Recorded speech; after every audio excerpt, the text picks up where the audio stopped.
नमस्कार। Quality classes e learning YouTube channel पर आप सभी का स्वागत है।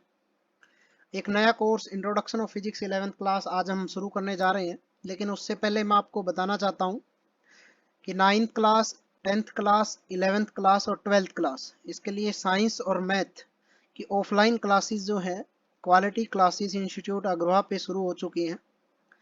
तो जो भी हमारे ऑफलाइन क्लासेस लेना चाहता है तो वो कॉल कर सकता है 9729483553 नंबर के ऊपर, और टाइम टेबल जो है वो क्लासेस का जान सकता है। आइए शुरू करते हैं 11th फिजिक्स की इंट्रोडक्शन ऑफ फिजिक्स। तो इस कोर्स का हमारा ऑब्जेक्टिव क्या रहेगा वो देख लेते हैं। फर्स्ट ऑब्जेक्टिव हमारा इस कोर्स के लिए कि फिजिक्स जो है वो इजी तरीके से हमें लर्न करनी है, उसको अंडरस्टैंड करना है। सेकेंड ऑब्जेक्टिव हमारा रहेगा कि जो बोर्ड एग्जाम है HBSC हो चाहे CBSE हो, तो उसके अंदर हम अच्छा परफॉर्म कर पाएँ, अच्छे हम नंबर ले पाएँ। थर्ड हमारा ऑब्जेक्टिव रहेगा कि जो भी कम्पिटिटिव एग्जाम है related to physics like JEE Main या फिर नीट या अदर कम्पिटिटिव एग्जाम जो 12th क्लास के बाद आते हैं, जिनमें 11th का सिलेबस रहता है, फिजिक्स रहती है, तो उसके अंदर भी हम अच्छा परफॉर्म कर पाएँ और अच्छे नंबर ले पाएँ। तो ये हमारा इस कोर्स का ऑब्जेक्टिव रहेगा। कोर्स में सिलेबस क्या रहेगा? Introduction of physics 11th। तो फिजिक्स जो है 11th क्लास की, उसको दो पार्ट के अंदर डिवाइड किया गया है, पार्ट 1 के अंदर, पार्ट 2 के अंदर। तो एक्चुअल फिजिक्स होती क्या है? फिजिक्स स्टडी होती है नेचर और नेचुरल फिनोमिना की। नेचर मतलब हमारे आसपास की जो प्रकृति है, और नेचुरल फिनोमिना जो उसके कारण जो नेचुरल घटनाएं जो हमारे अराउंड के अंदर हमें देखने को मिलती है, तो वो हम इसके अंदर स्टडी करेंगे। एग्जाम्पल आप ले सकते हैं, जैसे कि हमारा जो नेचर है, नेचर ने हमको दिया है, सन दिया है, प्लैनेट्स दिए हैं, अर्थ दिया है, तो इनको हम स्टडी करेंगे। या इससे रिलेटेड जो फिनोमिना है, जैसे कि हमारे पास इलेक्ट्रिसिटी है, क्लाउड्स हैं, रेनबो है, मैग्नेटिज्म है, ये फिनोमिना हमें जो है हमारी नेचर ने दिए है, तो उससे रिलेटेड जो सिलेबस है वो 11th फिजिक्स के अंदर है, तो वो हम पढ़ने वाले हैं। तो 11th फिजिक्स को दो पार्ट में डिवाइड किया गया है, एक पार्ट 1 है और एक पार्ट 2 है। तो इसको देखते हैं कि पार्ट 1 में हमारा जो सिलेबस है वो क्या रहेगा। पार्ट 1 के अंदर जो फर्स्ट चैप्टर है, that is the physical world. तो फिजिकल वर्ल्ड जो चैप्टर है वो रिलेटेड है हमारे पास जो हमारे अराउंड के अंदर फिजिकल या फिजिक्स से रिलेटेड जो भी ऑब्जेक्ट्स हैं उनसे हम स्टडी करेंगे। लाइक फिजिक्स होती क्या है, क्या इसके स्कोप रहेंगे, हमारे आसपास हम फिजिक्स का कहाँ पे यूज़ करते हैं, हमारी सोसाइटी के अंदर क्या डेवलपमेंट फिजिक्स के कारण हुए हैं, फिजिक्स से क्या नई टेक्नोलॉजी डेवलप हुई है, किन साइंटिस्ट ने हमारे फिजिक्स के अंदर जो रोल है वो दिया है अपना, और क्या उन्होंने नई चीज़ें इन्वेंट की है, या क्या उन्होंने नए जो डिस्कवरी है वो की है, तो वो हम इस फर्स्ट चैप्टर में फिजिकल वर्ल्ड के अंदर पढ़ने वाले हैं। सेकंड जो चैप्टर हमारा वो रहेगा यूनिट एंड मेजरमेंट का। सेकंड चैप्टर में जो फिजिकल क्वांटिटी होती है, यानी फिजिकल क्वांटिटी जिसको हम मेजर कर पाते हैं, तो उनकी जो यूनिट्स हैं, जैसे मान लीजिए कि हम मास यूज करते हैं, उसको किलोग्राम में मेजर करते हैं, तो किलोग्राम उसकी यूनिट है। तो मास को मेजर कैसे करेंगे, तो उसके अलग अलग तरीके होते हैं जिनके द्वारा ये किया जाता है। तो इस चैप्टर के अंदर हम उससे रिलेटेड करेंगे, जैसे कि लेंथ है, टाइम है, तो वो सारा हमारा सेकंड चैप्टर के अंदर आता है। अगर थर्ड चैप्टर की बात करें तो ये है मोशन से रिलेटेड।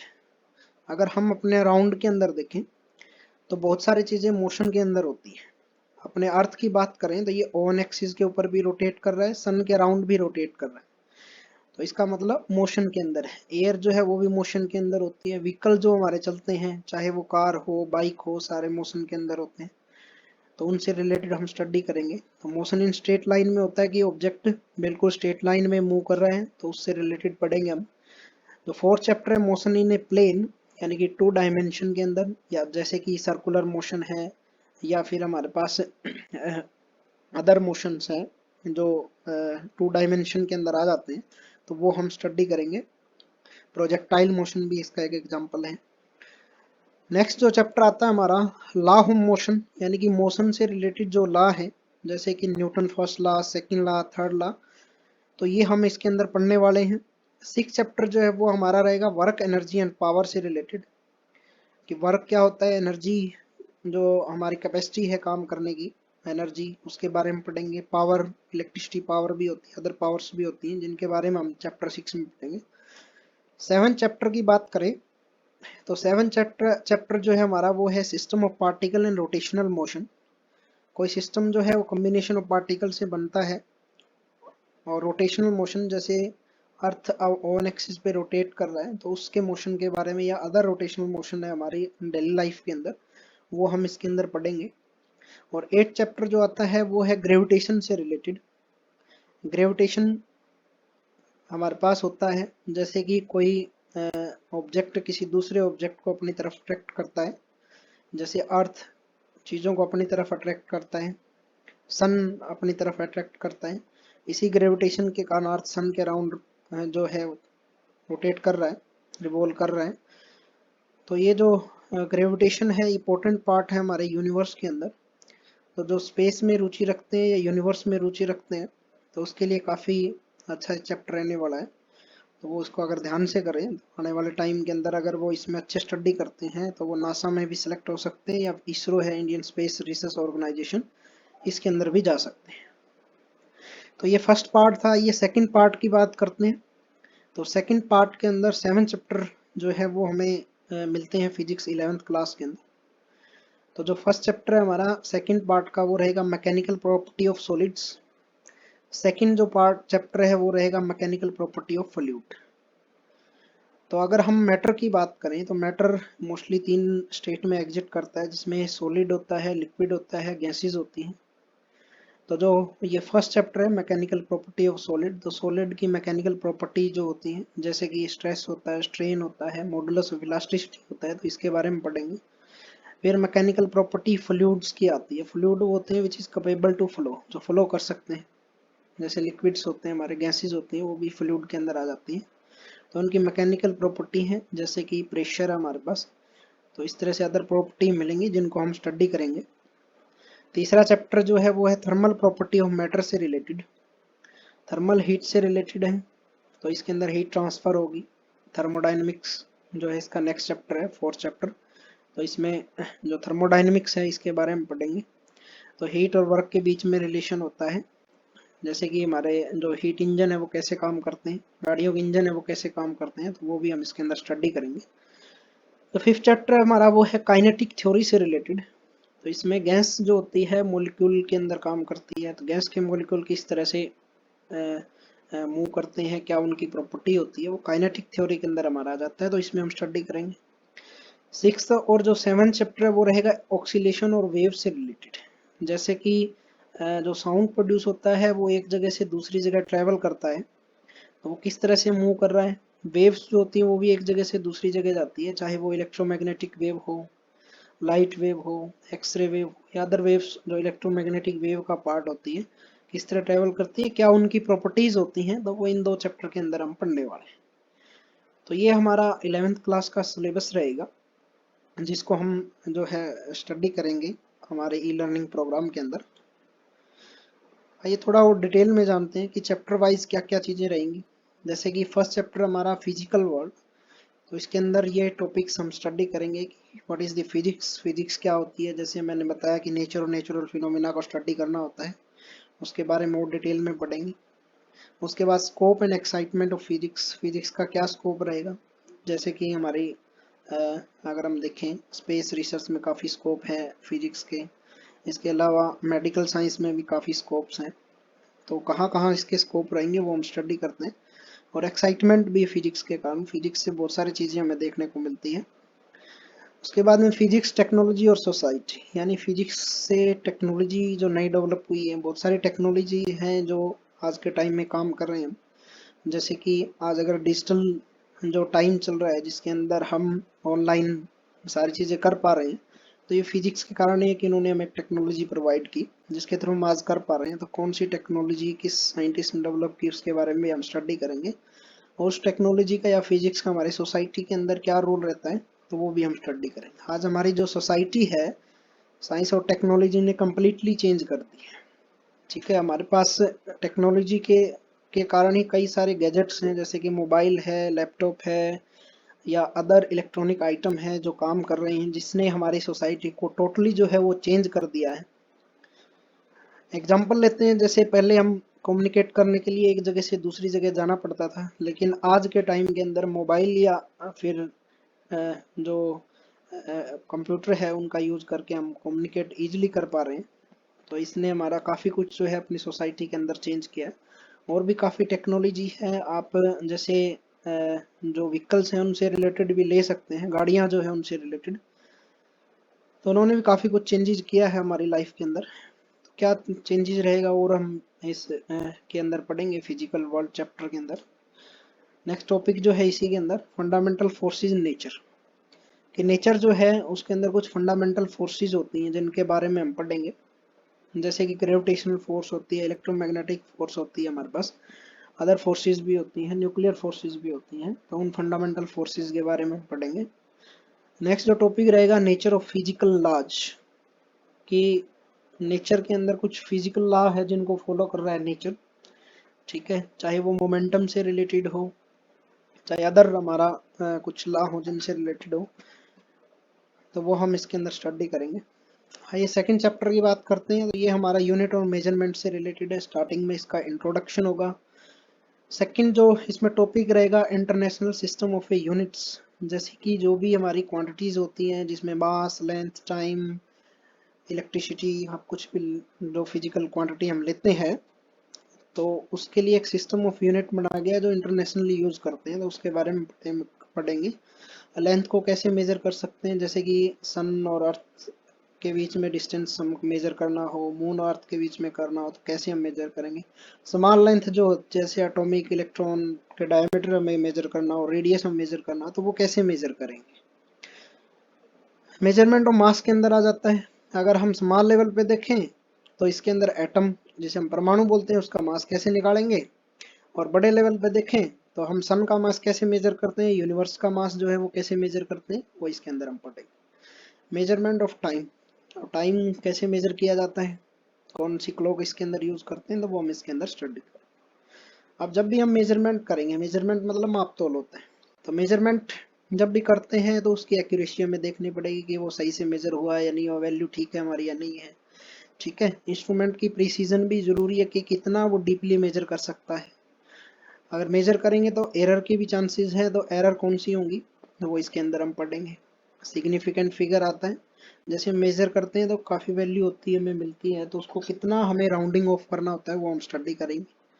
उसके बाद डायमेंशंस हैं फिजिकल क्वांटिटीज़ के, यानी कि उनको एम एल टी, यानी मास के लिए एम, टाइम के लिए टी, और लेंथ के लिए एल का हम यूज़ करते हैं। तो डायमेंशन की फॉर्म में रखते हैं, रेज टू पावर भी इसको बोला जाता है, रेज टू पावर की फॉर्म में भी हम इसको रखेंगे फिजिकल क्वांटिटी को। तो ये हमारे नेक्स्ट जो तीन टॉपिक है उसमें आ जाता है। फिजिकल क्वांटिटी का डायमेंशन क्या होते हैं, फार्मूले क्या होते हैं, डायमेंशन इक्वेशंस क्या रहेगी, और उसकी एप्लीकेशन क्या रहेगी। तो ये हम सेकेंड चैप्टर में पढ़ने वाले हैं। थर्ड चैप्टर की बात करें तो ये मोशन से रिलेटेड है। हमारे अराउंड में हम देखते हैं कि बहुत सारी चीज़ें हमारे अराउंड में मोशन में रहती हैं। तो मोशन स्ट्रेट लाइन के अंदर हम पहले करेंगे कि कोई ऑब्जेक्ट बिल्कुल सीधा जा रहा है, तो उसमें पोजीशन, पाथ, लेंथ या उसका डिस्प्लेसमेंट क्या रहेगा, उसकी वेलोसिटी या स्पीड क्या रहेगी, गति बोला जाता है। इंस्टेंटेनियस वेलोसिटी और स्पीड क्या रहेगी, एक्सेलरेशन क्या होगा, काइनेटिक इक्वेशंस यानी कौन से फार्मूले उससे रिलेटेड बनेंगे वो हम पढ़ेंगे। रिलेटिव वेलोसिटी क्या होगी कि दो ऑब्जेक्ट मूव कर रहे हैं तो वो एक दूसरे के रिस्पेक्ट में क्या उनकी वेलोसिटी या स्पीड रहेगी, तो वो इसके अंदर हम स्टडी करेंगे। आइए नेक्स्ट चैप्टर पे चलते हैं जो है मोशन इन ए प्लेन, यानी कि ऑब्जेक्ट जब हमारा सर्कुलर मोशन में होता है या फिर जिसमें दो डायमेंशन जो है एक्स और वाई जिसको हम बोलते हैं वो चेंज होते हैं, तो ऑब्जेक्ट हमारा मोशन इन प्लेन के अंदर होता है। तो पहले इसमें फिजिकल क्वांटिटी के दो टाइप तो होते हैं, स्केलर और वेक्टर। उसके बारे में हम स्टडी करेंगे, स्केलर क्या होता है, वेक्टर क्या होता है, वेक्टर को कैसे मल्टीप्लाई करेंगे, एडिशन सब्ट्रैक्शन कैसे होगा, और वेक्टर को रिजोल्व कैसे करेंगे। वेक्टर एडिशन की भी हम बात कर सकते हैं, वेक्टर को ऐड कैसे करेंगे, एनालिटिकल मेथड क्या रहेगा। Motion in a plane, motion in plane with constant acceleration, relative velocity आ जाएगी टू डायमेंशन के अंदर। प्रोजेक्टाइल मोशन, ये भी एग्जांपल है मोशन इन प्लेन का, जैसे कि अगर हम बात करें तो इंडियन एयर फोर्स है या अदर मिलिट्री फोर्सेस होती हैं तो उनके पास में एयरक्राफ्ट होते हैं। तो एयरक्राफ्ट से वो मिसाइल जो है लॉन्च करते हैं, तो वो जो मोशन होता है मिसाइल का वो प्रोजेक्टाइल मोशन होता है जिससे वो किसी टारगेट को डिस्ट्रॉय करता है। इसके अलावा आर्मी के टैंक होते हैं, उससे अगर कोई बॉम्ब जो है वो फायर किया जाता है तो उसका जो मोशन होता है वो भी प्रोजेक्टाइल मोशन होता है। अदर एग्जाम्पल की बात करें तो हम कोई पत्थर उठाते हैं उसको दूर फेंकते हैं तो जो मोशन होगा वो भी प्रोजेक्टाइल मोशन होगा। तो उसके अंदर हम स्टडी करेंगे। नेक्स्ट जो टॉपिक रहेगा uniform circular motion. Circular motion में कोई ऑब्जेक्ट रोटेट कर रहा है तो उसकी हम बात करेंगे। ठीक है, सर्कल यानी कि वृत्त उसको हम बोलते हैं, उसमें अगर रिवॉल्व कर रहा है तो वो कैसा रहेगा उसका मोशन, वो हम स्टडी करेंगे। आइए नेक्स्ट चैप्टर की बात करते हैं। नेक्स्ट चैप्टर फिफ्थ हमारा जो है लॉ ऑफ मोशन से रिलेटेड। तो इसमें इंट्रोडक्शन आएगा सबसे पहले। लॉ ऑफ मोशन क्या होता है, एरिस्टोटल साइंटिस्ट था, उसकी एक फालसी रही थी, उसके बारे में हम स्टडी करेंगे।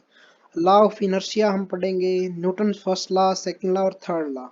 न्यूटन ने 3 लॉ दिए थे मोशन से रिलेटेड, तो इनके बारे में हम स्टडी करेंगे। मोमेंटम जो होता है उसको कंजर्व रहता है वो हमारे पास किस तरह से है वो हम पढ़ेंगे। इक्विलिब्रियम ऑफ पार्टिकल भी इसमें आ जाता है। कॉमन फोर्सेस जो है मैकेनिक्स में जो हमें देखनी पड़ती है।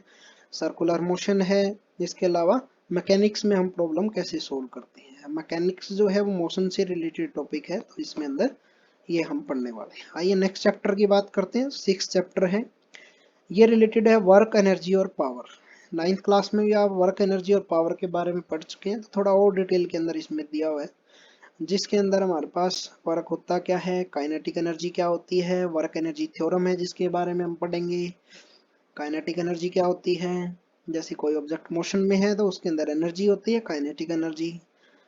वेरिएबल फोर्स से वर्क डन कैसे होता है, वर्क एनर्जी थ्योरम क्या रहेगी वेरिएबल फोर्सेस के लिए। पोटेंशियल एनर्जी का कॉन्सेप्ट भी हम इसी के अंदर पढ़ने जा रहे हैं। पोटेंशियल एनर्जी जैसे कोई ऑब्जेक्ट ऊपर की तरफ मूव करता है तो उसमें एक एनर्जी आ जाती है, जैसे उसको हम पोटेंशियल एनर्जी बोलते हैं, तो उसके बारे में हम पढ़ेंगे।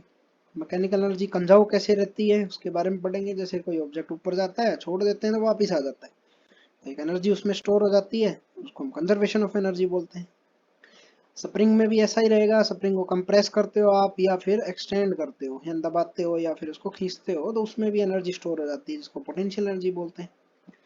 इसके अलावा अदर एनर्जी के फॉर्म्स हैं, इनको हम पढ़ेंगे। Law of conservation of energy है वो भी हम पढ़ेंगे। पावर जैसे कि इलेक्ट्रिक पावर होती है उसके बारे में पढ़ेंगे। कोलिजन, दो ऑब्जेक्ट आपस में कोलाइड करते हैं तो क्या होता है, जैसे मान लेते हैं कि बस और एक कार है, उनके बीच में आपस में टक्कर हो जाती है तो उस टाइम क्या सिचुएशन रहेगी, वो भी हम इसके अंदर पढ़ने वाले हैं। 7th चैप्टर की बात करते हैं तो ये है system of particle and rotational motion. यानी कि इसमें ऑब्जेक्ट को हम सिस्टम मानेंगे जो नंबर ऑफ पार्टिकल से मिलके बनता है। जैसे कि अर्थ भी एक सिस्टम हम ले सकते हैं, कार को एक सिस्टम मान सकते हैं, अदर किसी बड़े ऑब्जेक्ट को हम सिस्टम मान सकते हैं। और वो कैसे रोटेट कर रहा है, वन एक्सिस पे कर रहा है, तो क्या क्या रहेंगे उसके अंदर। जैसे कि मान लिया सेंटर ऑफ मास क्या होता है, मोशन कैसा रहेगा सेंटर ऑफ मास का, लीनियर मोमेंटम क्या रहेगा सिस्टम ऑफ पार्टिकल का। इसके अलावा एंगुलर वेलोसिटी है हमारे पास, टॉर्क एंगुलर मोमेंटम है, ये टॉपिक्स हैं जो हम स्टडी करेंगे इस चैप्टर में। इक्विलिब्रियम रिज्ड बॉडी का, मोमेंट ऑफ इनर्शिया भी इसके अंदर आता है, इंपॉर्टेंट टॉपिक है मोमेंट ऑफ इनर्शिया, ये भी हम पढ़ेंगे। थ्योरम है परपेंडिकुलर और पैरेलल एक्सिस की। काइनेमेटिक्स है रोटेशनल मोशन का, वो भी हम इसके अंदर स्टडी करने बारे हैं। लास्ट में इसमें रोलिंग मोशन के बारे में हम पढ़ेंगे कि रोलिंग मोशन भी होता है, जैसे कि हमारे पास गाड़ियां हैं उनके टायर रोल करके चलते हैं, तो वो भी हम इसके अंदर स्टडी करने वाले हैं। आइए नेक्स्ट चैप्टर की बात करते हैं। ये हमारे पास है 8th चैप्टर, जिसको बोलते हैं हम ग्रेविटेशन। जैसे कि अर्थ और सन के बीच में एक अट्रैक्टिव फोर्स होती है, that is due to gravitation. तो हमारा यूनिवर्स जो है या जिसको हम पूरा ब्रह्मांड बोलते हैं, ये इसी ग्रेविटेशन के ऊपर टिका हुआ है। तो इसमें केपलर्स लॉ आते हैं, universal law of gravitation, gravitation constant आता है, एक्सेलरेशन ड्यू टू ग्रेविटी, अर्थ के कारण या अर्थ के सरफेस से ऊपर चलते हैं नीचे जाते हैं तो वो क्या रहेगी, इसकी स्पीड क्या रहेगी। जैसे कि किसी सैटेलाइट को हम अर्थ से बाहर भेजते हैं या किसी स्पेस व्हीकल को बाहर भेजते हैं तो उसमें क्या स्पीड होगी, और सैटेलाइट कौन से टाइप्स के होते हैं वो हम पढ़ेंगे। एनर्जी क्या रहेगी जो सैटेलाइट अर्थ के राउंड रिवॉल्व करते हैं। इसमें दो सैटेलाइट के टाइप्स होते हैं, जिसमें जियो स्टेशनरी हो गया और पोलर सैटेलाइट, तो इसके बारे में भी हम पढ़ेंगे। नेक्स्ट और लास्ट टॉपिक इसके अंदर रहेगा वेटलेसनेस। जब भी एस्ट्रोनॉट होते हैं, यानी कि वो व्यक्ति जो स्पेस में जाते हैं, तो उनको वेटलेसनेस कंसिडर होता है। जैसे हमें यहाँ अपना वेट महसूस होता है यहाँ पे, लेकिन स्पेस में चले जाते हैं तो ऐसा नहीं होता कि वो सिर्फ एक ही डायरेक्शन, जैसे अगर हम बात करें तो हम अर्थ की तरफ खींचे जा रहे हैं, लेकिन स्पेस में अगर चले जाएं तो उनके लिए कोई अट्रैक्टिव फोर्स नहीं होती, तो वो किसी भी डायरेक्शन में इजीली मूव कर सकते हैं। उस कंडीशन को हम वेटलेसनेस कंडीशन बोलते हैं। तो 8 चैप्टर ग्रेविटेशन, जो स्पेस के अंदर रुचि रखते हैं उनके लिए काफी महत्वपूर्ण चैप्टर है। अच्छे से करेंगे तो उनके लिए स्पेस स्टडी करना इजी रहेगा। आइए नेक्स्ट चैप्टर की बात करते हैं, जो है 9th चैप्टर हमारा, mechanical property of solid. Solid की मैकेनिकल प्रॉपर्टी, जैसे जो मैटर है वो हमें 3 स्टेट में मोस्टली पाया जाता है, एक सॉलिड में, एक लिक्विड के अंदर और गैस स्टेट के अंदर। तो इन तीनों की स्टेट्स को हमें स्टडी करना है, उनकी मैकेनिकल प्रॉपर्टी, उनमें कौन सी प्रॉपर्टी होती है उनको स्टडी करना। इलास्टिक बिहेवियर क्या रहेगा, जैसे कि रबड़ को हम खींचे तो वापस ओरिजिनल शेप में आ जाता है, इसको इलास्टिसिटी बोला जाता है। स्ट्रेस स्ट्रेन क्या रहेगा, Hooke's law, stress strain curve, elastic मोडली एप्लीकेशन क्या रहेगी, तो ये इस चैप्टर के अंदर हम पढ़ने वाले हैं। नेक्स्ट जो चैप्टर है 10th, वो रहेगा हमारा मैकेनिकल प्रॉपर्टी ऑफ फ्लूइड। तो फ्लूइड वो होते हैं जिनके अंदर कैपेसिटी होती है फ्लो करने की, वो हम पढ़ेंगे। इसमें प्रेशर क्या होता है, streamline flow, Bernoulli principle, viscosity, Reynold number, surface tension, ये फ्लूइड की प्रॉपर्टी होती हैं जिनको हम इस चैप्टर के अंदर स्टडी करेंगे। नेक्स्ट जो चैप्टर है that is the thermal property of matter, इसकी हम बात कर लेते हैं, जिसमें temperature, heat measurement, temperature, ideal gas equation है, थर्मल एक्सपेंशन है, स्पेसिफिक हीट कैपेसिटी है, कैलोरीमेट्री है, चेंज ऑफ स्टेट है, हीट ट्रांसफर है, न्यूटन लॉ ऑफ कूलिंग्स है। जैसे कि हमारी हीट जो है एक जगह से दूसरी जगह ट्रांसफर होती है। एग्जांपल लेते हैं, लोहे की रोड को आगे से गर्म करते हैं तो धीरे धीरे वो हमारे हैंड की तरफ भी आकर के गर्म हो जाती है।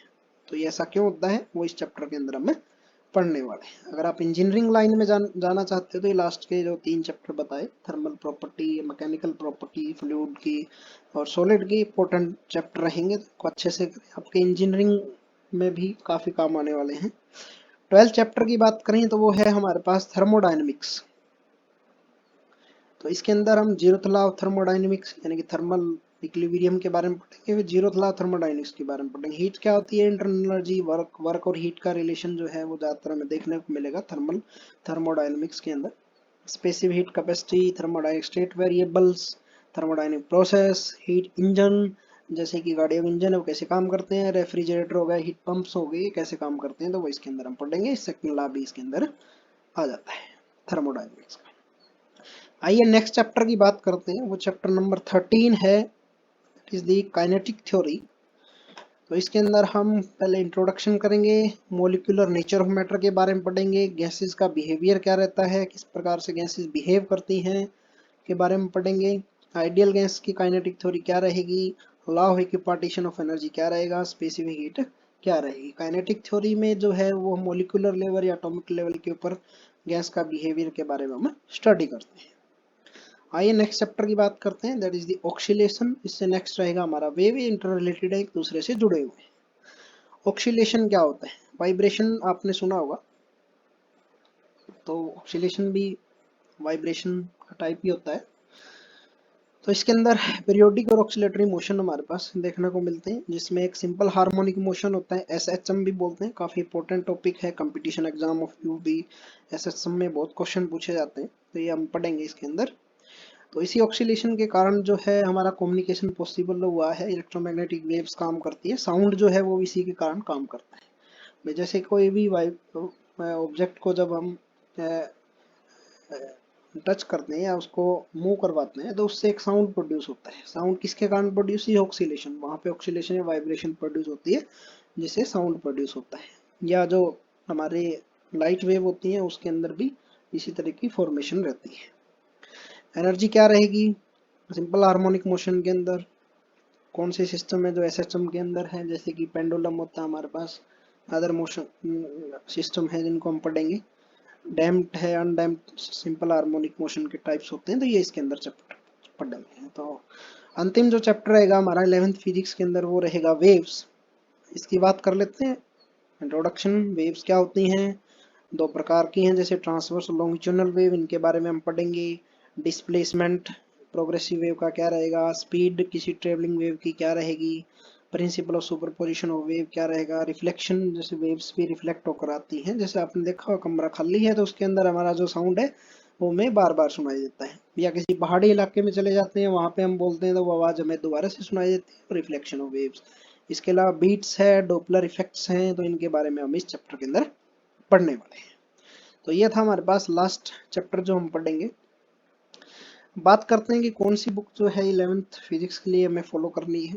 एनसीईआरटी आप 11th फिजिक्स जो इजीली अवेलेबल है वो हम मेन रखेंगे, क्योंकि जो भी बोर्ड एग्जाम है, कंपटीशन है, एनसीईआरटी ही बेसिक क्वेश्चन पूछे जाते हैं। इसके अलावा नोट्स होंगे, क्वालिटी क्लासेस हमारे इंस्टीट्यूट की तरफ से, या आप ऑप्शन टाइप अगर देखना चाहते हैं तो NCERT eight finger tip book आती है। डियर स्टूडेंट, तो ये था आज का लेक्चर। उम्मीद करता हूँ आपको जरूर पसंद आया होगा।